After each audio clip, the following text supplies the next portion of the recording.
In this video, I'm going to show you how to create a workspace in Slingshot from scratch.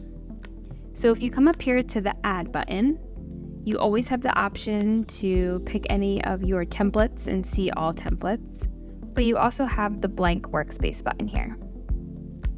So I'm just going to give my workspace a name, and again, workspaces are great for bringing together departments and teams and groups of people that are going to work on common initiatives and projects. You can always give your workspace a very clear description.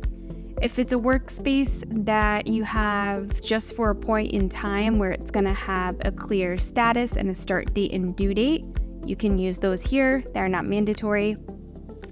And then you can choose which tabs you want to keep on for your workspace. So if it's a workspace where you're not going to be using our pins or our dashboards or any other projects within it, you can turn these tabs on and off. For this one, I'm going to keep them all on, and I'm going to click Create. Now I can add people right here into my workspace by inviting them through their email.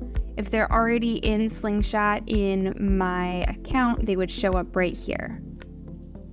For this, I'll just click Close. And now I have my first workspace where I can start creating projects. I can start manually adding tasks, creating discussions, maintaining some pins like content and URLs, and then creating dashboards.